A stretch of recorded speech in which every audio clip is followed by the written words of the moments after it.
Okay, so once you understand the logic of things, according to Hegel, which I actually believe you can call the objective logic, once you understand the principles of the logic of things, then the phrase, you are what you eat, actually makes much more sense, in a sense that if you change that phrase, if you make it, you are what you consume, because eating, yeah, of course it also matters, but what matters more is how do we relate to the outside world, the outside objects. And the logic of things really helps us understand that we don't do things just because. There is a rhyme and reason to most of the things, but it's just that we don't always understand that logic.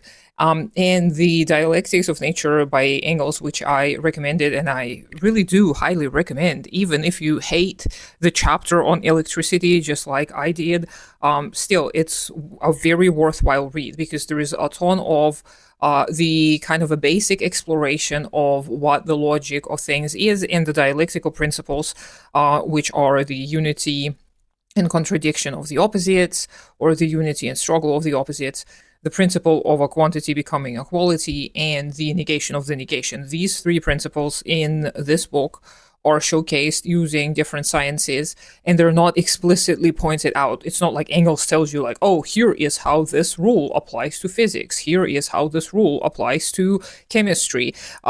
Unfortunately, you do have to apply your own understanding in order to fully, truly understand how these principles, and especially the principles of unity of everything, applies to all of these different sciences. But going back to what I started this conversation with, the postulate that we are what we consume, it oftentimes makes people really disagree because it takes away the autonomy of you. If you agree with this principle, you feel like you're no longer an agent, you are an object that is manipulated by the outside forces. And that is part of the point, yes. But another important part of this is that we can examine what it is that we consume, and we can examine the reasons why we consume what we do. And we can see that very rarely there is randomness. Usually there is a certain incentive. And of course, I talked about the everything being under capitalism being fueled by the profit incentive. And this is going to remain true whether you agree with this or not, whether you think there is some kind of social contract or not. You cannot disagree to participate in a system into which you were born, into which you were raised and taught to act in. You're not going to be able to all of a sudden act differently because we have a logic of capitalism. Just as the logic of things is universal, the logic of capitalism applies to every area of our lives. And the way we consume, it is the way we relate to things. So we look at things as passive observers. That's a very common thing. But it does not mean that we're actual objective observers. What it means is that we perceive our own ideology as inherent, as something that is ingrained into the whatever it is we consume. But the logic of things is not ideology. The logic of things is the actual governing, ruling principles. It's like the laws of physics. You cannot tell gravity that it's wrong. It is what it is. It does what it does. And what we can do in relating to this force is we can learn to understand it. We can see how it operates in relation to us, because we cannot understand how it operates in relation to bacteria or fungi.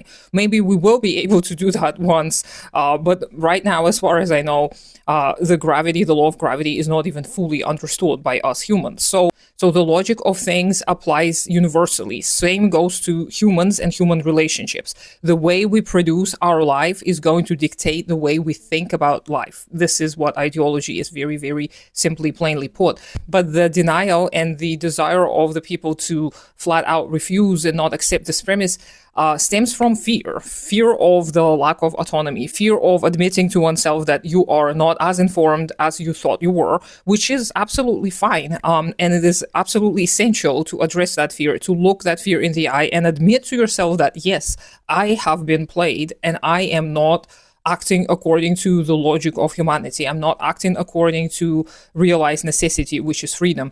I am acting because of the profit incentive. I'm acting because capitalism rules over not only my labor, it rules over every single aspect of my life. The way I relate to my family, to my friends, the way I relate to animals, the way I relate to the food I eat, the way I relate to entertainment, media, science, you name it. It is all ideological. It is not based on objective necessity. Now, once you start realizing that, you can go on and deconstruct or look into the root causes of many of these and not just flat out do the opposite, because usually that's not going to work, because you're just going to either burn out or you're going to just do things that are useless as well.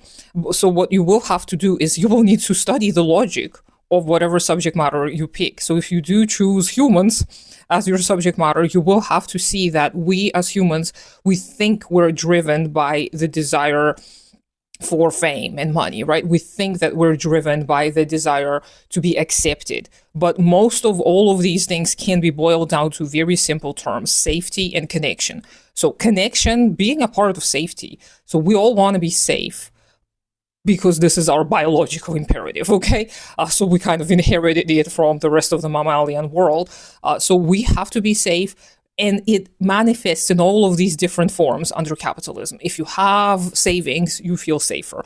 If you live in a certain country, you feel safer. If you lead a certain lifestyle, you feel safer. But it's all about feeling. It's not about objective reality, because under capitalism, none of these things can guarantee any safety whatsoever.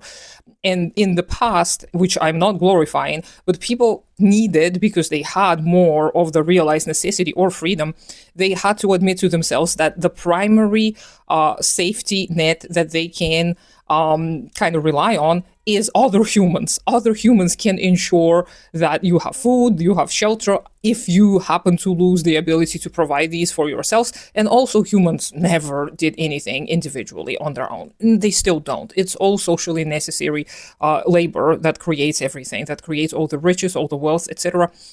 But humans used to need to realize this in order to survive. Now it becomes a little bit more of an abstract need, but it is still present. So once we realize that our need for safety and connection is one thing, and that the only true way of fulfilling that is our relationship with other people, this is when we can kind of start breaking out of that ideological spell that capitalism kind of puts on us, not in any magical sense. It is just through repeated behavior, through certain motivations, etc.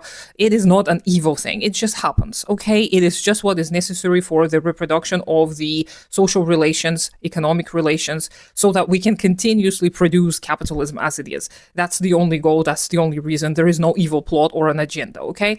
Yeah, of course, some capitalists, they do have class consciousness. Some people even argue that the vast majority of, big C capitalists, the oligarchs, they have class consciousness, because it is necessary, again, for their survival, for the ensurement of the continuation of the replication of their class.